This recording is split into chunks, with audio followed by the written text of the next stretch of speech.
આવી પડેલી હતાશાનો એકમાત્ર વિકલ્પ આત્મહત્યા તો ન જ હોઈ શકે.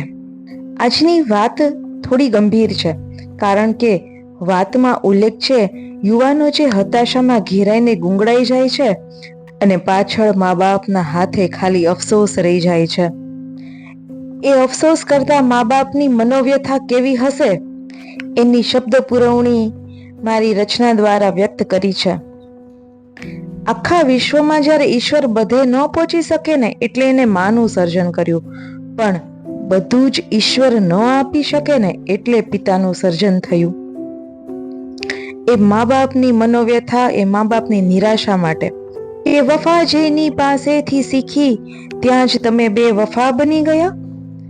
જ્યાં આપવાની હતી અપાર ખુશીઓ તેને જીવનભરનો અફસોસ આપી ગયા. જેને પ્રેમથી સિંચન કર્યું એ માવતર છેલ્લે તમારો ભાર ના ઉપાડી શક્યા. જેને હજારો અરજીઓ તમારા માટે કરી હતી તેને એકમાત્ર કાગળ પકડાવી ગયા. જાણવું છે માવતરને કે એવી કઈ ઉલઝન હતી આપની.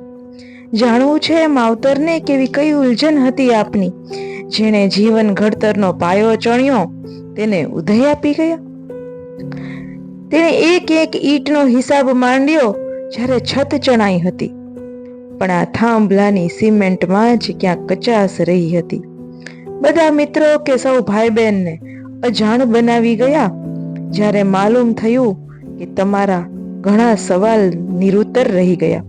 મારે પૂછવું છે દરેક યુવાનને, એવી તે કઈ વાત મનમાં રહી, એવી તે કઈ વાત મનમાં રહી કે ગમા અણગમામાં ઝેરના પારખા કરી ગયા? અરે એ માવતરનો પણ ના વિચાર આવ્યો છેલ્લે સુધી?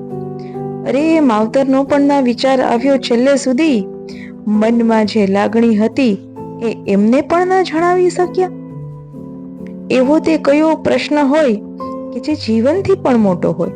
એવો તે કયો પ્રશ્ન હોય કે જે જીવનથી પણ મોટો હોય? પ્રશ્ન બનીને ખુદ પ્રશ્નાર્થ ચિહ્ન એ માવતરને આપી ગયા. એડમિશન ના મળ્યું, નાપાસ થયા કે ફી ના મળેલ પૈસા બીજે ઉડી ગયા? મોતનું બહાનું તો તમને મળ્યું એ માવતરના જીવનનું બહાનું છીનવી ગયા. કે આત્મવિશ્વાસ તમારો ભાંગ્યો, વિશ્વાસઘાત તમે બધાની સાથે કરી ગયા. મારા વાલા, જિંદગીને તો મોત સુધી જીવવાની હતી, ભર બપોરે સૂરજ ડૂબાડી ગયા. શું ઘટ્યું આ જીવનમાં? માર્ક્સ, મિત્ર કે મોકો? શું ઘટ્યું આ જીવનમાં? માર્ક્સ, મિત્ર કે મોકો? એની ગણતરી કરતા કરતા માવતર હાથ ઘસતા રહી ગયા. આપીને બધું આપને જેને અમીર બનવું હતું એ બાપને કિસ્મતનો કંગાળ બનાવી ગયા. હવે આંસુનો દરિયો ઘરમાં છલકાય છે રોજ. હવે આંસુનો દરિયો ઘરમાં છલકાય છે રોજ.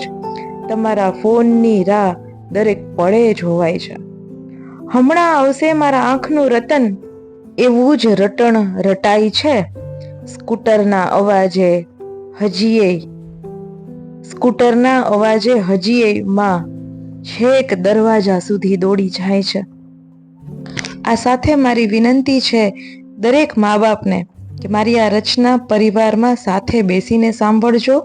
તમારા દૂર ભણતા સંતાનોને જરૂર શેર કરજો, સબસ્ક્રાઇબ કરજો.